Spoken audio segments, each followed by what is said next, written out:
All right, let's review for this exam. So the first section we discussed was areas between curves. You need to know how to find areas between curves that are defined as f of x and y equals g of x. So normal curves, sideways curves, and be extra aware of curves that intersect. In the case of the last thing, you'll have to break your integral into a couple pieces, so just be aware of that. All right, find the area between y equals x and y equals x cubed. So here's a pretty zoomed in version of what's going on. 0.1, 1, negative 1, negative 1. So the line, straight diagonal, but the cubic actually goes above the line there, below the line there, and they intersect at plus or minus 1. So technically, to find the area, you'd have to do two integrals. One integral where you integrate from negative 1 to 0. There, the top curve is x cubed, the bottom curve is x. It's a little trickier when they're below the x-axis like that, but what you should think is that the x cubed is the more positive curve, and then plus the integral from 0 to 1 of x minus x cubed. But with this particular example, it's also easy to notice that, could I draw better, this and this should be equal area. So you could just find twice the integral from 0 to 1 of x minus x cubed. So that will be 2 times 1/2 x squared minus 1/4 x to the 4th, or 2 times 1/2 minus 1/4, and well, 1/2 minus 1/4 is 1/4. 2 times 1/4 is 1/2.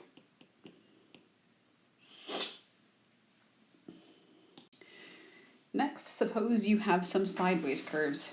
Don't try to change them into normal curves. It's not going to be easier. Just deal with the sidewaysness. 1 minus y squared and y squared minus 1. All right, so the second curve is actually the easier one to graph. Let's do that first. Y squared minus 1. So typical sideways parabola looks like this. That minus 1 shifts it backwards 1. So y squared minus 1 starts at negative 1 and then crosses the y-axis at plus or minus 1. So there's x equals y squared minus 1. 1 minus y squared takes that standard sideways parabola, the negative flips it over the y-axis, and then the plus 1 moves it over.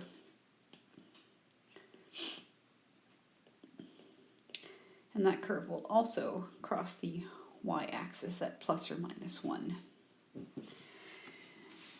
All right, now the integral you set up if you do it sideways is this.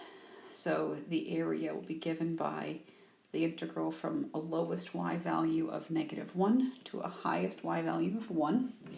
The upper curve is 1 minus y squared minus the lower curve of y squared minus 1.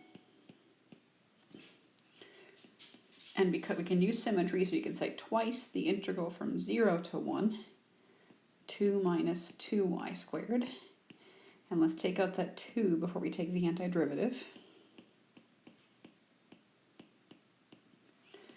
So that will be 4 times y minus 1/3 y cubed. So 4 times 1 minus 1/3. 4 times 2/3 is 8/3. Now, no one succeeded at doing this correctly if they solved for y. And here is the reason why. You would have to do one integral with a purple curve. So the purple curve corresponds to that x equals y squared plus 1. Solving for y, you get x plus 1 equals y squared y equals plus or minus the square root of x plus 1. To find that area, you'd have to do the integral from x equals -1 to 0 of positive root x plus 1 minus the bottom curve, which is negative root x plus 1. And you could say, okay, yeah, then my integral is twice that, whatever. But I think that this is a lot more complicated to integrate. And nobody did that right when they tried to do it that way. So I would suggest not solving for y unless you have to. All right. How about the curves sine x, negative cosine x, x equals 0, and x equals pi? So sine x, I'm just going to graph it all the way to 2 pi. So there's pi, here's half pi, and 3/2 pi. So sine begins at 0. By pi halves, we're up at 1. Pi, we're back at 0. 3 pi halves, we're at -1. 2 pi, we're at 0. Okay. Now cosine usually begins at 1, but because of the negative, we're going to start at -1. Pi halves, by pi, we're up at 1. Okay, and the area we're looking for is this area plus that area. And if you do one integral instead of two, you're going to lose a lot of points because you totally missed the point. And the point is that you have to find this intersection point, and you must do two integrals. So you need to figure out, where does sine x equal negative cosine x? That means that sine and cosine have the same value, but they're opposite signs. So at this place, at that angle of pi quarters, sine and cosine are equal. At 3 pi quarters, the sine and cosine are opposite signs. So that is your intersection, 3 pi over 4. So the area will equal an integral from 0 to 3 pi quarters. And for that portion, it will be sine minus negative cosine, so sine plus cosine. For the second portion, from 3 pi quarters up to pi, the negative cosine curve is above and the sine curve is below. All right, now anti-differentiate. Sine's antiderivative is negative cosine. Cosine's antiderivative is sine. Okay. Antiderivative of negative cosine will be negative sine. Antiderivative of negative sine will be positive cosine. Holy moly, 3 pi quarters to pi. All right, at this point, 3 pi quarters, the x coordinate is negative. The y coordinate is positive. So when I plug in 3 pi quarters, I have negative root 2 over 2, which makes positive root 2 over 2. Plus a positive root 2 over 2, minus -1 plus 0. All right, now plugging in pi. Sine of pi is 0, cosine of pi is -1, minus negative sine of 3 pi quarters is root 2 over 2, and cosine is negative. So we have root 2 plus 1 minus negative root 2, which makes 2 root 2.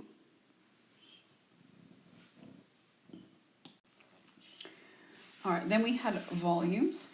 So with these problems, just to save some time, I'm going to set them up and tell you what the answer is, and if you want to confirm by solving, you totally can. And I'll also get them to a pretty good stage where the solving shouldn't be that difficult. So with the disk method, remember that you slice perpendicular to the axis of rotation. We need to find the area of a general slice and sum over all of our slices. So find the volume obtained if you rotate e to the x, y equals 1,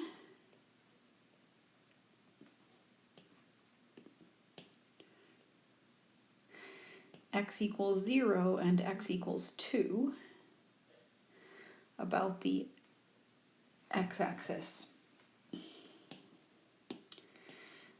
So when you spin this thing about the x-axis, you're going to have a hole. So you're going to have an r out, and you're going to have an r in.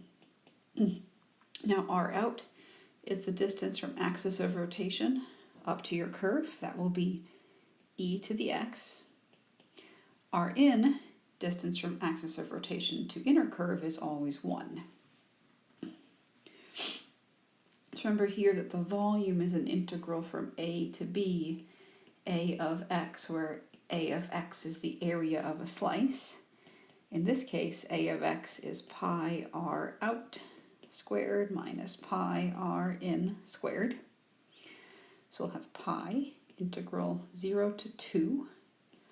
R out is e to the x, and r in is 1. Now note e to the x squared is e to the 2x. And let's actually solve this one. Pi times 1/2 e to the 2x minus x from 0 to 2. Pi times 1/2 e to the 4th minus 2 minus pi times 1/2 e to the 0 is 1. So that will be pi times e to the 4th over 2 minus 2 minus 1/2. And negative 2 minus 1/2 will be negative 5/2.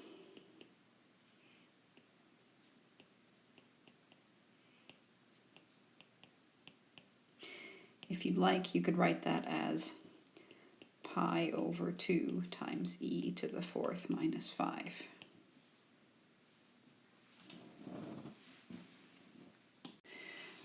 All right, let's suppose we rotate the region bounded by the parabola, 6 minus 2x minus x squared, and x plus 6 about the line y equals 3. So first, to graph that parabola, probably best to complete the square. So take out the negative from the two terms that have x's,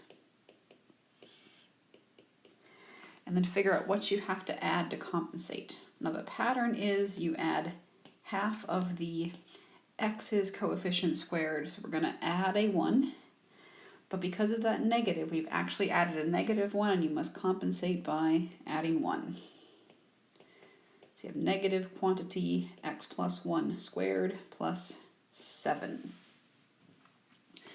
So we have this parabola, and here it's important to graph a little bit accurately. That's shifted left 1 and up 1, 2, 3, 4, 5, 6, 7. Down 1 over 1, and then 1, 2, 3 over 1, 1, 2. Okay, so roughly speaking, there's your parabola. All right, now the line x plus 6 begins at 6 and has a slope of positive 1, or going back in the other direction, we now have our region. And the axis of rotation is the horizontal line y equals 3. Okay, so once again, our volume we get by integrating from a to b and adding up a whole bunch of areas. And in this case, our area will be pi r out squared minus pi r in squared, because we have circles with holes in them when we slice perpendicular like that. So r out is the distance from the axis of rotation to the outer curve. So from here to there, well, that appears like the distance from the x-axis up is going to be given by whatever y is equal to, minus this distance. So that will be y minus 3, or 6 minus 2x minus x squared minus 3, or 3 minus 2x minus x squared. So that's r out. R in, So distance from axis of rotation up to purple line. Well, same kind of idea. It will be x plus 6 minus the 3. So x plus 3. And so our volume will be pi. The integral's bounds are -3 to 0. Our out squared is 3 minus 2x minus x squared, the quantity squared. Squaring that will suck a little bit. Minus x plus 3 squared dx. And if you work it out, square it all, have lots of patience, dot, dot, dot, you should get 108 pi over 5.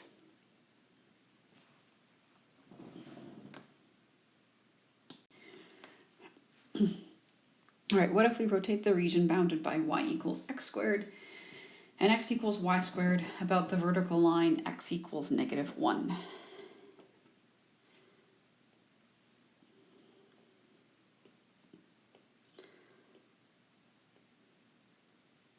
All right, so there's the part of y equals x squared that we care about. X equals y squared will be a sideways parabola.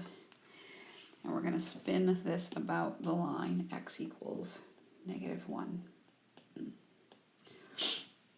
And technically for this problem, either method works, but we're reviewing the disk method, so we're going to use the disk method. That means we're slicing perpendicular to our axis of rotation. And remember, the volume is integral a to b area of, in this case, it's actually going to be area of y. So typically then we actually used c's and d's, but semantics doesn't really matter. Okay, so r out. That will be the distance from the axis of rotation to your outer curve. Well, the distance to there is 1. The next bit will be given by x equals root y. So the total distance for r out is 1 plus root y.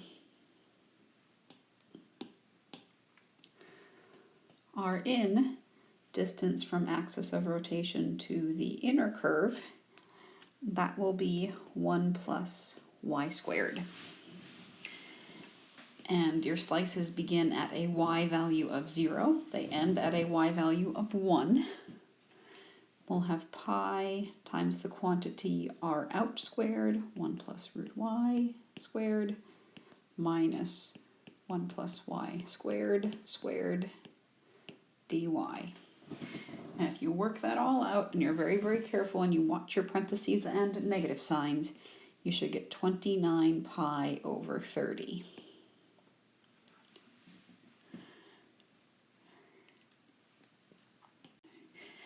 It also is the case that you may have to find the volume of something where the cross-section is not a circle. When you rotate stuff, your cross-sections will always be circles. But in this case, we have a base, which is a circle of radius 5. So its equation is x squared plus y squared equals 25. And when we slice perpendicular to the x-axis, we get equilateral triangles. And so I cut my thing, and when I cut it, that's the bottom of an equilateral triangle. So every time I cut a slice, I get a triangle. It's like a weird cake with a base that's a circle, and when you cut it, the slices you get are triangles that are getting bigger towards the middle and they're getting smaller on the ends. You don't have to have this memorized, but the area of an equilateral triangle is root 3 over 4 times the length of a side squared. You can prove that using the Pythagorean theorem pretty easily, but that's what the formula is. Now, a side will be the length from there to there. So taking this equation and solving it for y, we get y squared equals 25 minus x squared. And so y equals technically plus or minus the root 25 minus x squared. So the positive root of 25 minus x squared finds the distance from there up. You need the distance also from there down. So the length of your side is going to be 2 roots of 25 minus x squared. And so your volume is an integral from a to b, area of a slice, dx. There's no pi because there's no rotation. So your slices would begin at -5, they would end at 5. The area is root 3 over 4 times 2 root 25 minus x squared, whole thing squared, dx. So let's do a few things here. 2, because of symmetry, take out the root 3 over 4, so 0 to 5.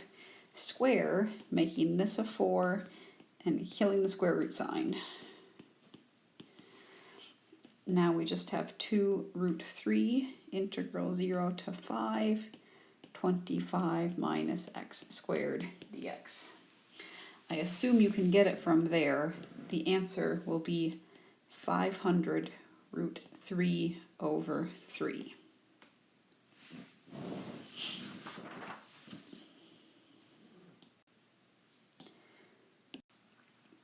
Next, let's review the shell method. A little bit of a typo, sorry, that should say section 6.3. With the shell method, you slice parallel to the axis of rotation, and think of your slices in terms of circumference, height, and thickness. That's the dx. Have to figure out how tall a slice is, and circumference will be 2 pi r of x. The radius changes when the axis of rotation shifts, and h of x changes when your curves you have more than one curve. So let's use the method of cylindrical shells to find the volume obtained by spinning the region e to the negative 2x squared, bounded by y equals 0, x equals 0, and x equals 1 about the y-axis. I wouldn't expect you to know what this looks like, but it looks approximately like this. When you plug in 0, you get out 1. And it's an even function, and it decreases in sort of a bell-shaped pattern. Okay, y equals 0, well that's the x-axis. X equals 0 is the y-axis, x equals 1 is a vertical line. So we're going to slice parallel to the axis of rotation, which is the y-axis. So my volume is 2 pi integral a to b, radius, height, thickness. So r of x, distance from axis of rotation out to slice, r of x will just equal x. H of x, the height of a slice, will be the equation of the curve. And the bounds are 0 to 1.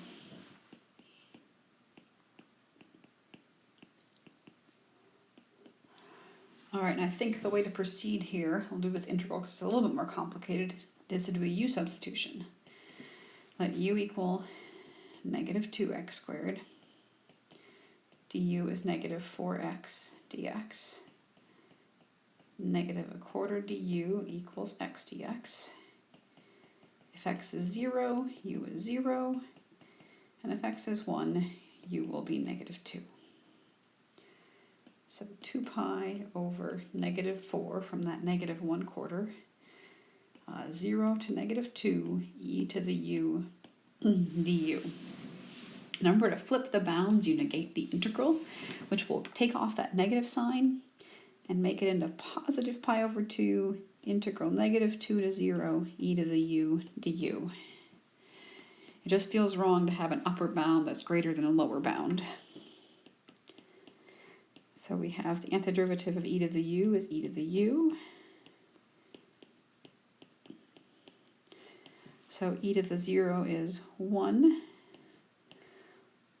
e to the negative second, and there is your volume.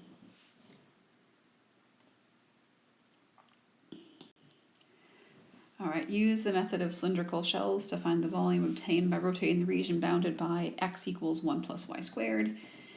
x equals 0, y equals 1, and y equals 2 about the x-axis. So first our picture. X squared plus 1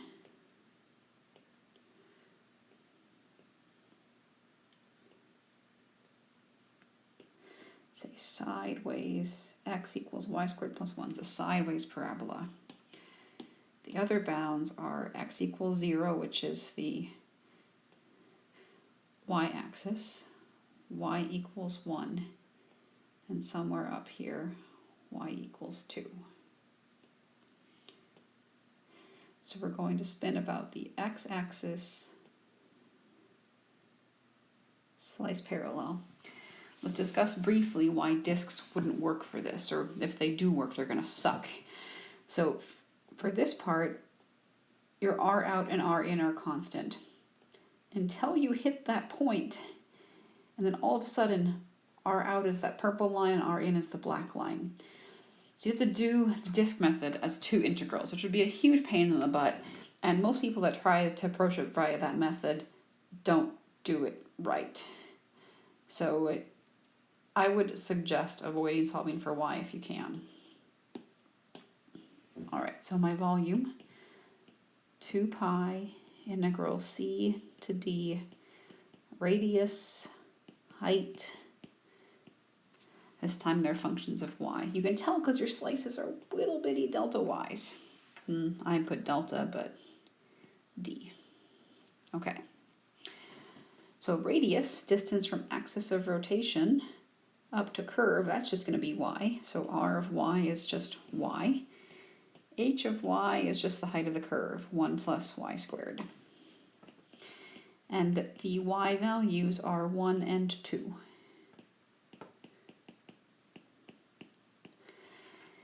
Or simplifying a little bit more, 2 pi integral 1 to 2 y plus y cubed dy. And that should give you, after some work, 21 pi over 2. So see if you can get that. Check that you can actually do your derivatives, antiderivatives and stuff.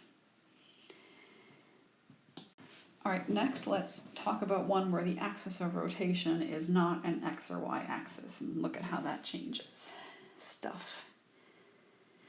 All right, so we have y equals x squared.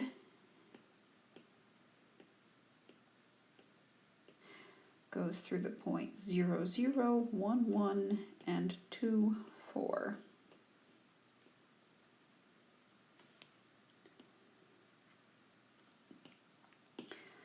Two minus x squared is an upside down parabola intersecting the y-axis at 2. There you go. There's your picture. Rotate about the line, x equals -1.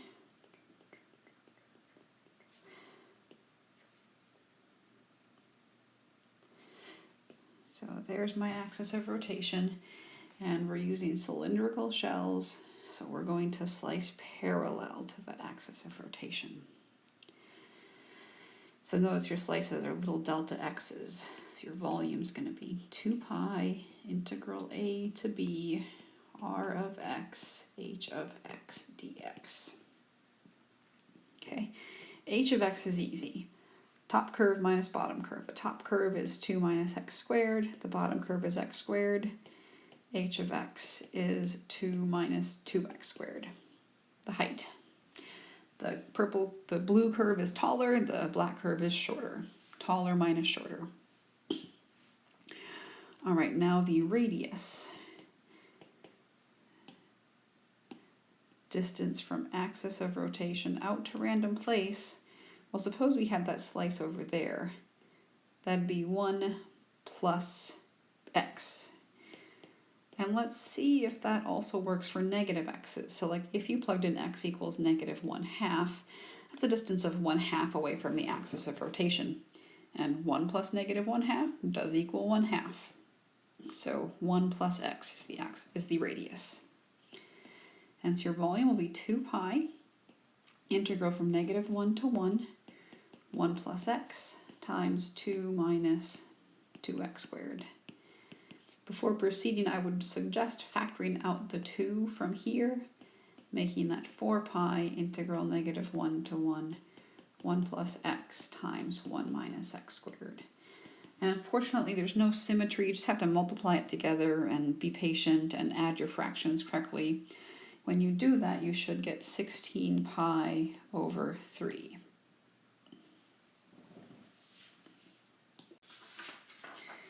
Now, the next section that we're going to discuss is work. You have to know the basic definition of work, that work is force times distance. And you'll either have to solve a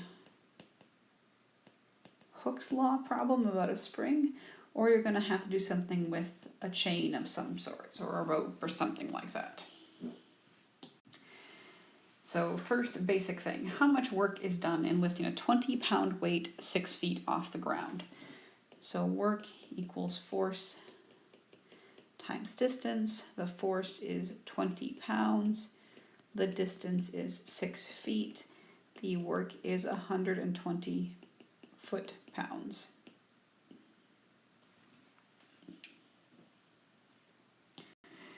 Moving to metric, a force of 100 newtons is required to hold a spring stretched from its natural length of 10 centimeters to a length of 15 centimeters. So Hooke's law states that the force required to maintain a spring stretched x units past its natural length is proportional to the distance, so it's f of x equals kx. We know that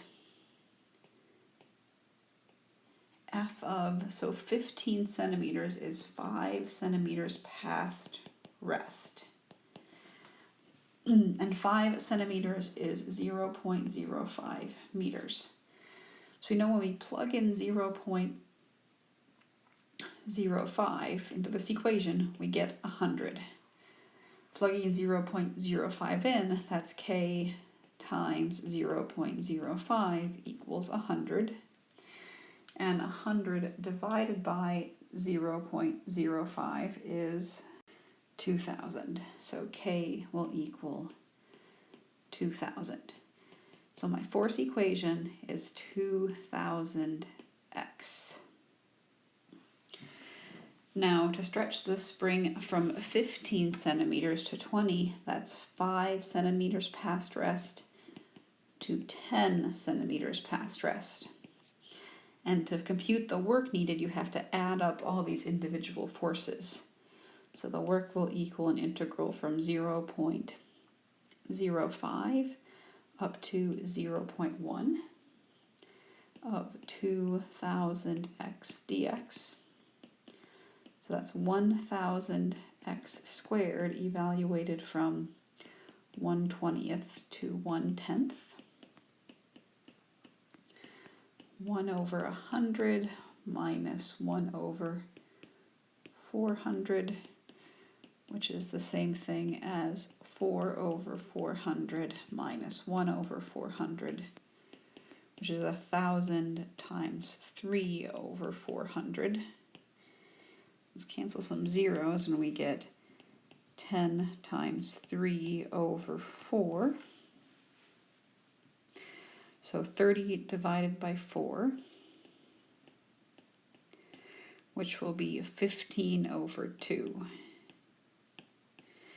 And note here, since we're in metric, the unit is joules. All right, so we have a heavy rope that is 50 feet long. It weighs 100 pounds and it's lying on the ground.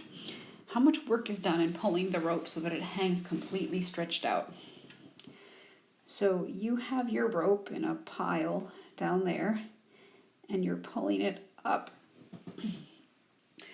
We need to figure out the work done to pull a little chunk up to a specific distance. So let's say that chunk has width delta x, and we'll assume it goes up some x sub I.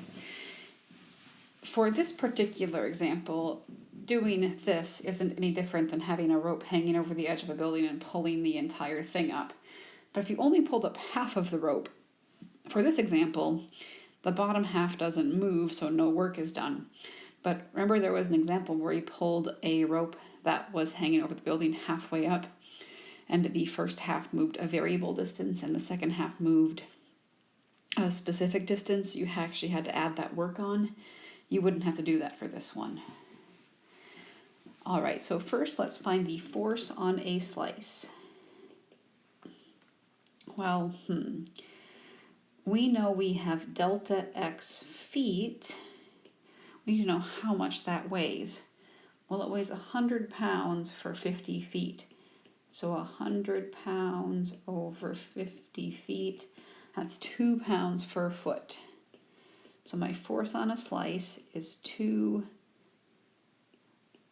pounds per foot times delta x feet, which gives us 2 delta x pounds. And the distance an individual chunk moves is x sub I, where x sub I will range from 0 to 50. So the work for a little slice is 2x sub I delta x. And we add the slices up, take a limit, we get an integral from 0 to 50, 2x dx. X squared from 0 to 50. So the work is 2,500. In this case, our units would be foot-pounds.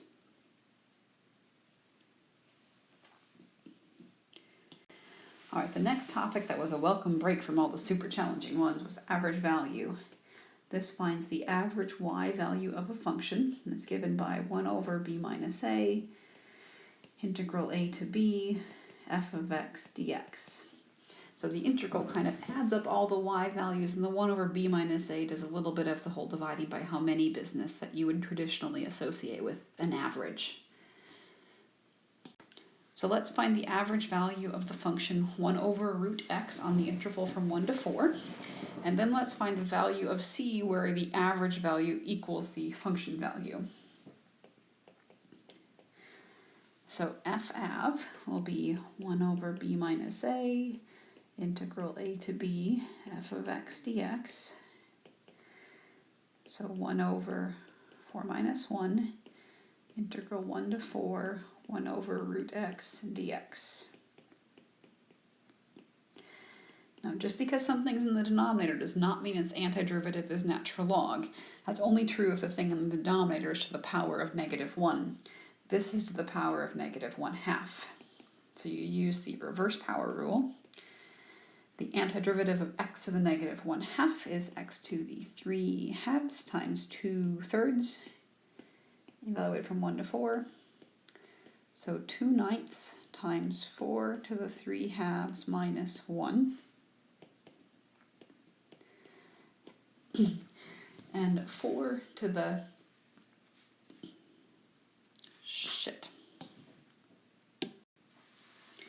Next we have arc length and surface area. So for arc length, the length of a curve was given by the integral from a to b root 1 plus f prime of x squared dx. You did have to assume that f prime was continuous. Now for surface area, let's draw a little picture. So curve, the surface area will be 2 pi y, that's the distance out to my slice, times what I'm going to call ds. And for ds you have two options. Either you can do 1 plus dy over dx, the whole thing squared, dx. In that case, this thing will have x's in it. Or you can use ds equal to the square root of 1 plus dx dy squared dy, in which case this thing will have y's in it. So you spin about the x-axis. And the way I think about that is you have to find the length of a bitty slice, and from arc length, the length of bitty slice is given by this thing times the circumference. So circumference times length will give us the surface area. That's what the 2 pi y does to the circumference. So that's for the x-axis. So surface area for y-axis, you take that same thing and spin it about the y-axis. Look at what changes as you have, now your radius is x. 2 pi integral x ds, and you have the same options for ds as from above.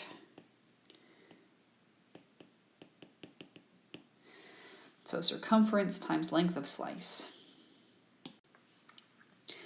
Find the arc length of this curve from 0 to 1. Extremely doctored to work out. Y prime equals 6 times 3 over 2 x to the 1/2, which is 9x to the 1/2. So your length is given by an integral from a to b, root 1 plus f prime of x squared, integral 0 to 1, root, well, when you square 9x to the 1/2, you get 81x. And you can technically do a u sub for the 1 plus 81x, or you can be clever and reverse that u quickly. 1 plus 81x to the 3/2, coefficient 2/3. And to compensate for the 1 plus 81, add a 1 over 81 out in front. If you're uncomfortable with that and you want to let u equal 1 plus 81x, it's totally fine. Just change your bounds. It's not wrong. You get 2 over 243 times 82 to the 3/2 minus 1. That could also be written as 2 over 243, 82 root 82 minus 1. I'm okay with either, just don't forget that minus 1. All right, the curve y equals x squared is rotated about the following axes. Set up an integral that finds the area of the resulting surface for x is between 0 and 2. So x-axis, parabola 0, 0, 1, 1, 2, 4. This is my axis. So for the x-axis, the surface area equation is 2 pi integral distance out to slice y ds. So I am going to choose to use root 1 plus f prime of x squared dx. So my bounds will be 0 to 2, and I choose to use x's because my bounds are in x's. It just seems like it's going to be easier. And f prime, not very hard to find, it's just 2x. And you must sub in what y is equal to. So that will be 2 pi integral 0 to 2 x squared root 1 plus 2x, the quantity squared, so 4x squared. And I said set up for a reason. I don't think that works out very pretty. Maybe you can use a trig sub, but I don't want you to try. Now what if you spin about the y-axis? So same picture.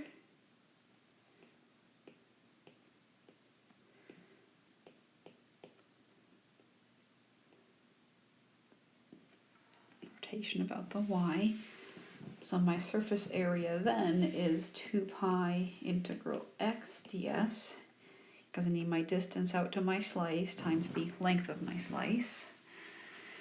And, well, in that case, I'm still going to use the one with x's in it, so x root 1 plus f prime of x squared. The bounds are still 0 to 2. The only difference is I can just leave that x. So 2 pi integral 0 to 2 x root 1 plus 4x squared dx. I didn't ask you to, but technically that one wouldn't be very difficult to solve because you could just do a u substitution.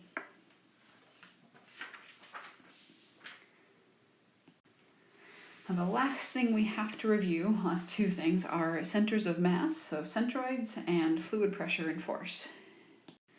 So find the centroid of the region bounded by the curves y equals root x and y equals x squared. So first thing you should do is plot the curves and find the area. All right, root x looks like this. X squared up until 1 is underneath that curve. So here's y equals x squared. The black one is root x. And so the area will equal an integral from 0 to 1 square root x minus x squared. That will be x to the 3/2 times 2/3 minus 1/3 x cubed. And that's 2/3 minus 1/3, or 1/3. Your area is 1/3. All right, next, find x bar. So the center along the x. That will be 1 over a integral a to b x times f of x minus g of x dx. Now 1 over 1/3 is just going to make 3. The bounds of my integral are 0 to 1, and I have x times root x minus x squared. Distribute and add exponents. X to the 3/2 minus x to the 3rd. Now let's antidifferentiate. The antiderivative of x to the 3/2 is x to the 5/2 times 2/5. Antiderivative of x cubed is going to be 1/4 x to the 4th. So we have 3 times 2/5 minus 1/4. 3 times, getting a common denominator, that's going to be 8/20 minus 5/20. So 8 minus 5 is 3, giving us 9/20 for x bar. Now it appears like there probably is some symmetry, so y bar and x bar should probably be the same, but let's verify it using the formula for y bar. So that formula is 1 over 2 times 1 over a. You could also say 1 over 2a, but I like to keep the 1/2 separate. Integral 0 to 1 f of x, the quantity squared, minus g of x, the quantity squared, dx. So that's 1 over 2 times 3, integral 0 to 1, root x squared minus x squared squared. So 3/2 integral 0 to 1 x minus x to the 4th. Now the antiderivative will be x squared over 2 minus 1/5 x to the 5th. So 3/2 times 1/2 minus 1/5. And let's get a common denominator. So we have 3/2 times 5/10 minus 3/10. 2/10. So that makes 3/2 times 3/10, or once again 9/20 is y bar also. Those problems aren't very hard, they're just real tedious because you have to do lots and lots of steps. All right, the final application is finding fluid pressure and force. Remember, the general equation here was that the force was equal to weight density, integral from c to d, h of y, L of y, dy, where h of y is your depth equation, L of y is the length of a slice. So suppose you're designing some kind of like side of a dam, and the side of that dam is takes the shape of a parabola. And the parabola has height 4, 1, 2, 3, 4, and diameter 8 feet at the top. So over 1, 2, 3, 4 in that direction, and 4 in that direction.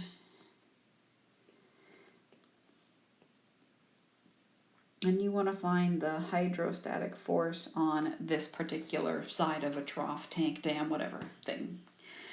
So you know it's a parabola. So you have, and you know its vertex is at the origin, so you know it's ax squared. You also know it goes through the point 4, 4. You can use that to find the a.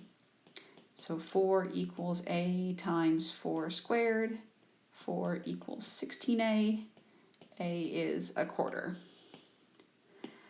So the equation for that parabola is 1/4 x squared.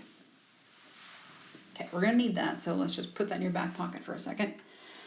So force is equal to weight density integral c to d, depth, length, dy. So we're slicing like this. All right, we're just going to assume the weight density of water is 62.4 pounds per cubic foot. Now the integral appears to probably go from 0 to 4.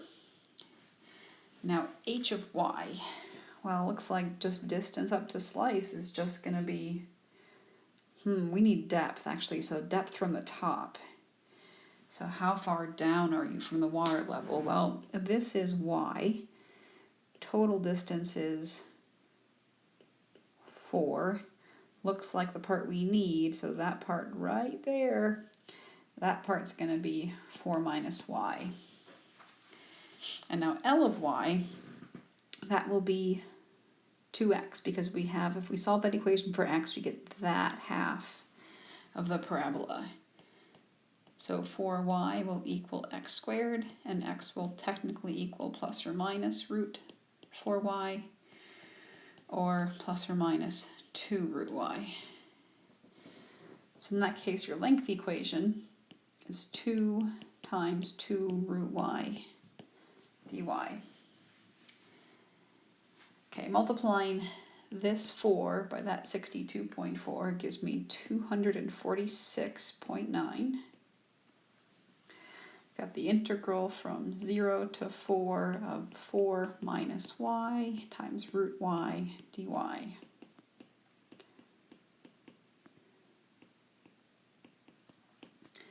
So that's 4y to the 1/2 minus y to the 3/2. Anti-differentiating, we have 246.9. The antiderivative of 4y to the 1/2 will be y to the 3/2. 2/3 times 4 will make 8/3 minus 2/5 y to the 5/2 from 0 to 4. So now working out what our numbers are. All right, 4 to the 3/2. So root 4 is 2, 2 cubed is 8. Same thing with 4 to the 5/2. Root 2 is 4. Root 4 is 2. 2 to the 5th is 32. Plugging in 0 just gives us 0. So we have 246.9 times 64/3 minus 64/5. And at that point on, I got sick of it and plugged in a calculator. And it's 2,129.92 pounds.